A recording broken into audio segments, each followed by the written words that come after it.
আসসালামু আলাইকুম। কেমন আছেন সবাই? আশা করি অবশ্যই ভালো আছেন। আজকের আলোচনাটা খুবই গুরুত্বপূর্ণ। আজকে আমরা একটা কনসেপ্ট নিয়ে আলোচনা করব, সেটা হচ্ছে ফরমাল চার্জ। ফৌজদারি বিচার ব্যবস্থায় চার্জ গঠন কিভাবে করতে হবে এটা খুবই গুরুত্বপূর্ণ। বার কাউন্সিলে যারা পরীক্ষা দিবেন তাদের জন্য এখান থেকে 1 মার্কের এমসিকিউ প্রতিবারই কিন্তু থাকে। তো আপনি যদি আইনজীবী হতে চান, এই 221 থেকে 240 এই জিনিসটা আপনার বুঝতে বইটা পড়ে বারবার অনেক কিন্তু সময় লাগে। ভিডিওটা শেষ হওয়ার আগে আপনি নিজেই মুখস্থ হয়ে যাবে যে কি আছে তার মধ্যে। আর আপনাদের জন্য যারাই বারবার ফেল করেন, যারা অলরেডি 7টা বিষয় সম্পর্কে জানা আছে, শোনা আছে, এদের জন্য আমরা অক্টোবরের 1 তারিখ থেকে আমরা শুরু করতেছি সুপার ম্যারাথন কোর্স। ওই কোর্সগুলোতে আমরা জাস্ট গুরুত্বপূর্ণ কনসেপ্টটা যেটা আপনি এখনো আয়ত্ত করতে পারেন নাই, আর কিভাবে পরীক্ষা কেন্দ্রে ভুল না করে সঠিকভাবে অ্যান্সার করা যায়, কিভাবে জিনিসটাকে সঠিকভাবে মনে রাখা যায় সে বিষয়ে আলোচনা করব। বিস্তারিত আপনারা ইউটিউবে পাবেন আমাদের চ্যানেলের সাথেই থাকলে। তো বন্ধুরা, চার্জ বা হচ্ছে যে অভিযোগ 221 থেকে 240 এই সেকশনগুলো মোটামুটি আমাদের 20টা সেকশন আছে। প্রথমে আপনার দায়িত্ব হচ্ছে দুইটা ভাগে ভাগ করবেন, নিজেকে নিজে চিন্তা করে দুইটা ভাগে ভাগ করবেন। একটা হচ্ছে 221 থেকে 232, আরেকটা হচ্ছে 233 থেকে 240। তাহলে আমরা কয়টা ভাগে ভাগ করলাম? আমাদের সাথে উচ্চারণ করেন, মনে থাকবে। 221 থেকে 232 প্রথম অংশ, 233 থেকে 240 দ্বিতীয় অংশ। প্রথম অংশে মূলত আলোচনা করে যে আসলে একটা চার্জের মধ্যে কোন কোন জিনিসটা থাকবে, চার্জটার মধ্যে ভুল ভ্রান্তি হইলে তার ফলাফলটা কি হবে, এই জিনিসগুলো আলোচনা করে। আর এই দ্বিতীয় অংশে কিভাবে আমরা চার্জকে জয়েন করতে পারবো, একাধিক চার্জ কিভাবে আমরা করতে পারবো, জয়েন করতে পারবো, সেগুলো আলোচনা করে। তাহলে প্রথমে আমরা ছোট করে ফেললাম।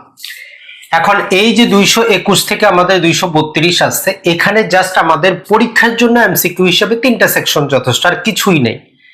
এর মধ্যে 225 হচ্ছে যে যদি চার্জ গঠনে ছোটখাটো কোনো ভুল ভ্রান্তি যদি হয়, এর কারণে যদি আসামি বিভ্রান্ত না হন, যদি ন্যায় বিচার যদি ব্যাহত যদি না হয়, তাহলে এই চার্জের মধ্যে ছোটখাটো ভুল ত্রুটিতে কোনো সমস্যা নেই।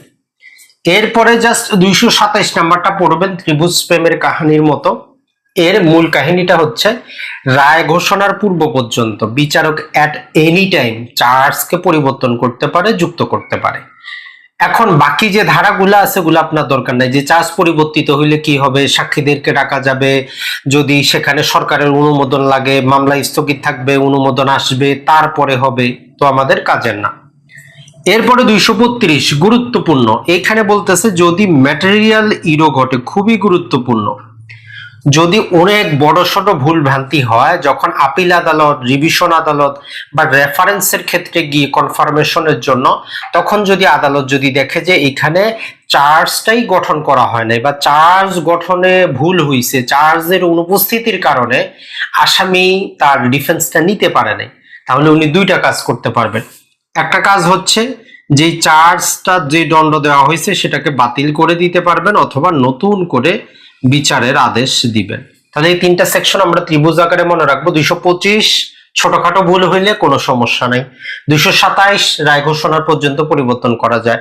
এরপরে 232, এই 232-এ বলে যদি বড় ভুল হয়, ম্যাটেরিয়ালগত ইরো হয়, সেক্ষেত্রে আপিল আদালত, রিভিশন আদালত অথবা হাইকোর্টের কনফার্মেশনের জন্য যখন যাবে, তারা চাইলে শাস্তিটাকে বাতিল করতে দিতে পারে, কোয়াশমেন্ট করে দিতে পারে। শব্দটা উচ্চারণ করা আছে যে কোয়াস্ট, এই শব্দটা মনে রাখবেন।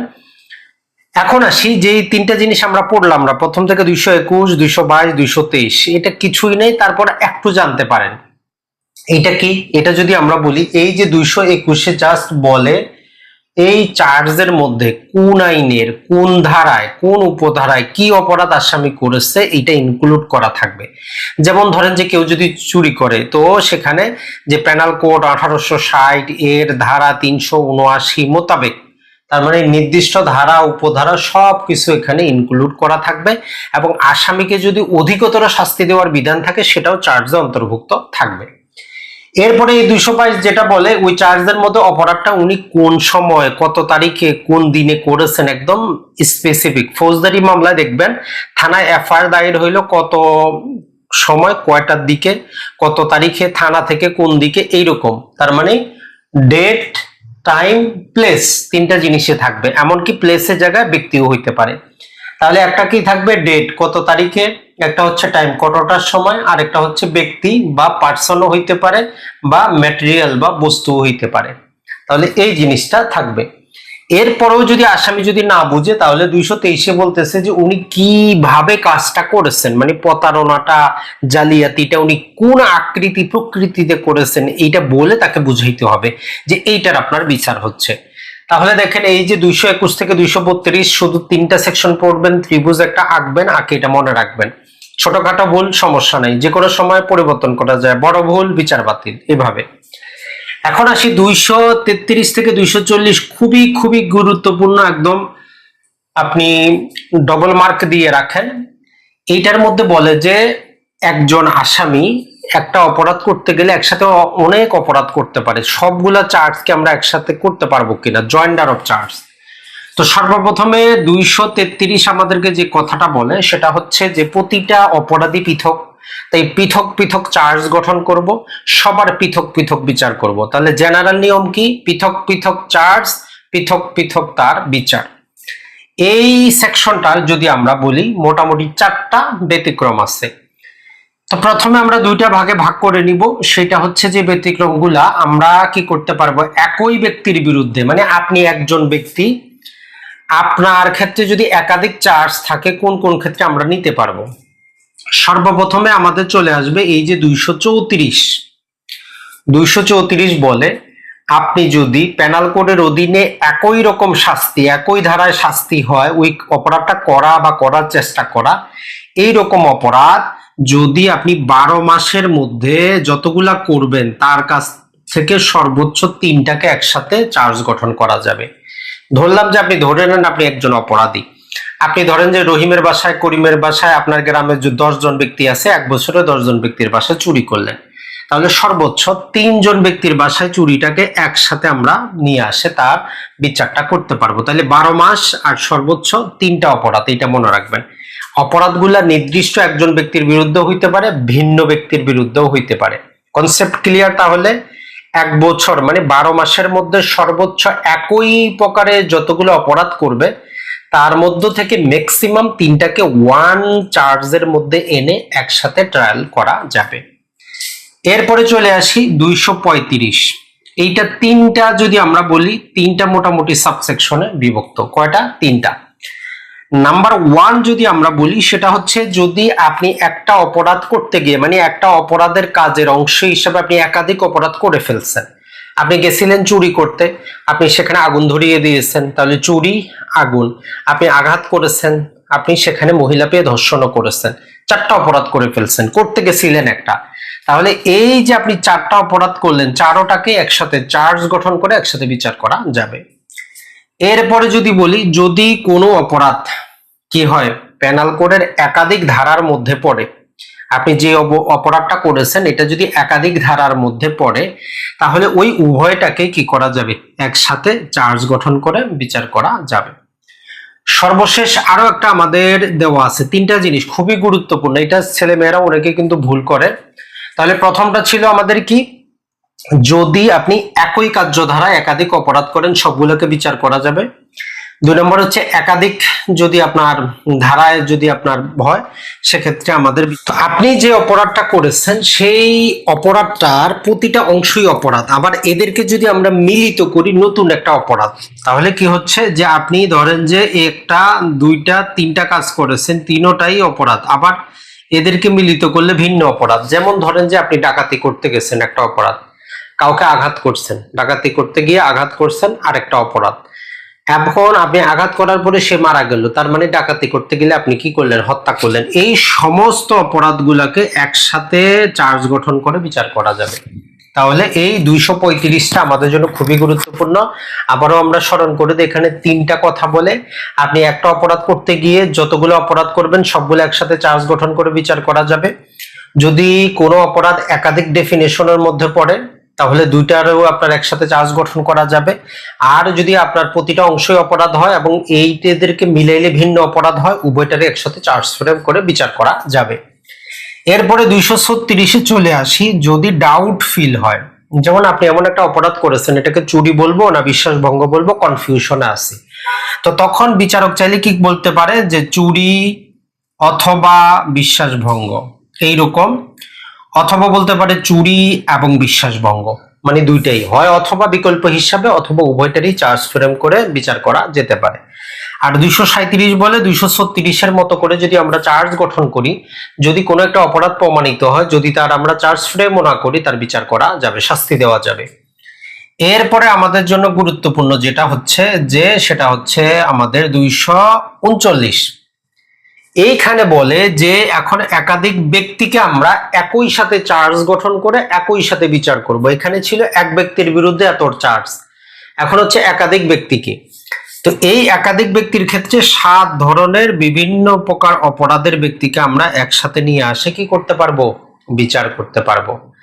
এখন যদি আমরা একদম কমন সেন্স মুখস্থ না করেও যদি আমরা কি করি, চিন্তা করি, তাহলে একসাথে যারা অপরাধ করবে, তাহলে কি বলতে পারি আমরা, যারা একসাথে অপরাধ করবে, একসাথে 10 জন মিলে কি করছে, ধর্ষণ করছে, সবাইকে একসাথে নিয়ে আসতে পারবো।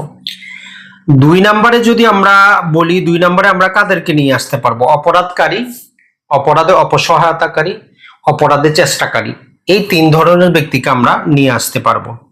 তাহলে কি হলো, অপরাধ যিনি করেছেন, অপরাধের যিনি উৎসাহ দিয়েছেন, যিনি চেষ্টা করেছেন, 3 জন ব্যক্তিকে আমরা নিয়ে আসতে পারবো, কোনো সমস্যা নেই। এরপরে 234 আমরা কি জানি, 1 বছরে 12 মাসের মধ্যে 3 ধরনের অপরাধকে একসাথে চার্জ গঠন করা যায়, ওই অপরাধে যারা যারা ছিল সবাইকে নিয়ে আসা যাবে, কোনো সমস্যা নেই। তাহলে এই জিনিসগুলো বাস্তবতার সাথে আমরা মিলিয়ে পড়লে খুবই সহজ।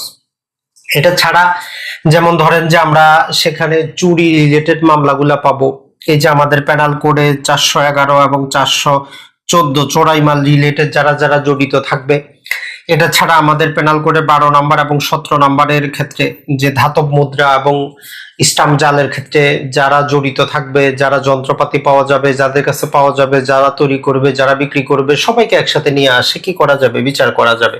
তাহলে এই রকম আমরা যদি ভিতরে ডিটেইলে মনে না থাকে, এতটুকু এটা মনে রাখবেন, 7 প্রকারের ব্যক্তিকে একসাথে করে বিচার করা যায়। দুটো সেকশন বাকি আছে।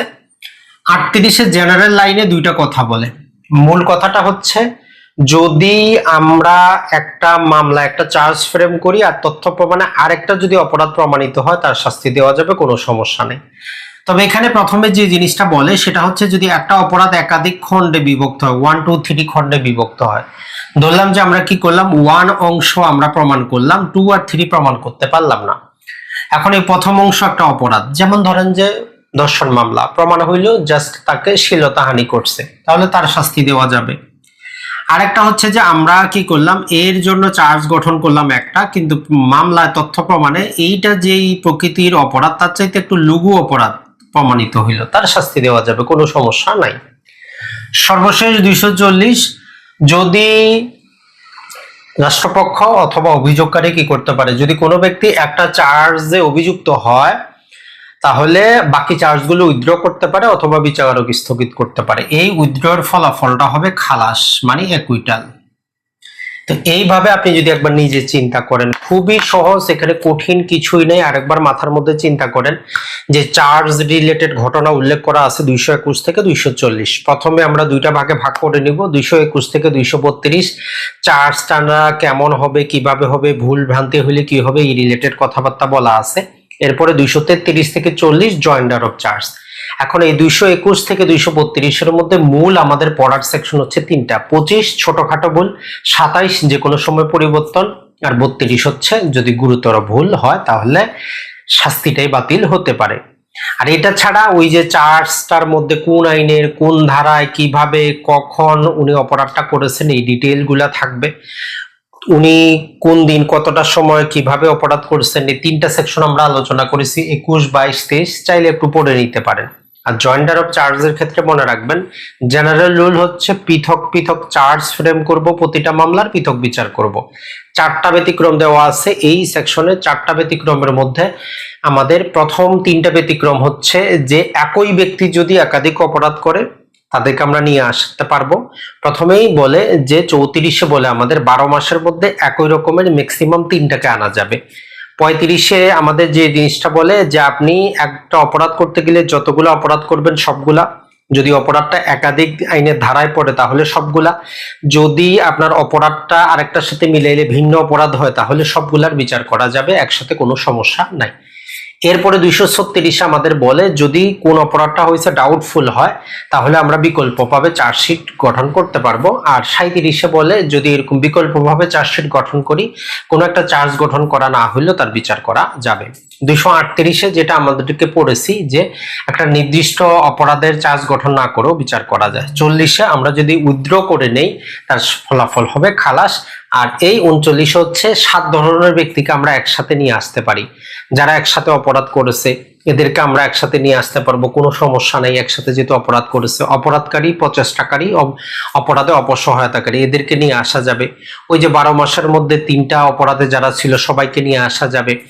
এটা ছাড়া আমরা যদি বলি যে চোরাই মাল গোপন করা, এগুলোর সাথে যারা জড়িত সবাইকে আনা যাবে। মুদ্রা জাল করা, ধাতব মুদ্রা জাল করা, এগুলার সম্পর্কে যা কিছু আছে সবাইকে, এরকম টোটাল 7টা জিনিস আছে, এগুলার দিকে একসাথে নিয়ে আসে বিচার করা যাবে। তো বন্ধুরা, তাহলে অক্টোবর থেকে আমাদের শুরু হচ্ছে সুপার ম্যারাথন কোর্স। এটা শুধু তাদের জন্যই যাদের অলরেডি প্রস্তুতিটা ভালো, যারা পরীক্ষা পাশ করতে চান, আইন বুঝেন আর না বুঝেন, আপনি এমসিকিউটা পাশ করতে চান, তাদের জন্য।